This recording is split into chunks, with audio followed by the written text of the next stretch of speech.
என்ன என்ன ஒரு ஒரு மைண்ட் செட் இருக்குன்னா, இப்போ வந்து பார்த்தீங்கன்னாக்கா ஊருக்கு ஊர் பயணிக்கிறது, அதே ஒரு குழந்தைங்களை பார்த்தீங்கன்னாக்கா பிஹெச்டி பெரிய படிப்புன்னு ஊருக்கு ஊருக்கு படிக்க வைக்கிறது, இல்லை படித்த வேலைக்கு பார்த்தீங்கன்னாக்கா நம்ம வெளியூரில் வேலை வாங்கி கொடுக்குறதெல்லாம் நம்ம காலகட்டங்களில் யாருக்கு நடக்கும்?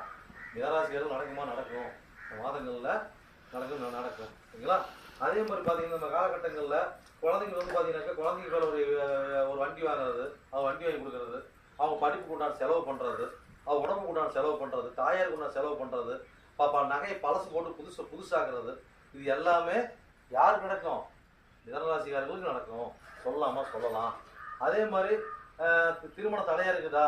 அப்போ இந்த மாதிரி காலங்கள்லாம் திருமணம் நம்ம கொஞ்சம் பார்க்கும்போது பார்த்தீங்கன்னா ஓரளவுக்கு நல்ல ஒரு மைண்ட்டாக நம்மளுக்கு செட்டிங் ஆகணும்னா வழிமுறை கிடைக்கும். அப்போ இந்த இடத்துல என்ன சம்மந்தப்படுதுங்க? அப்போ பெரியவரோட ஆசையும் முன்னோட ஆசையும் குலதெய்வத்தோட ஆசையும் தான் சிறப்பு. அடுத்து கடகராசி. அப்போ கடகராசினர்களுக்கு எத்தனை கூடியவர் வராரு? 11 கூடியவர். அவர் தான் பாதகாதிபதி சுக்கிரன்.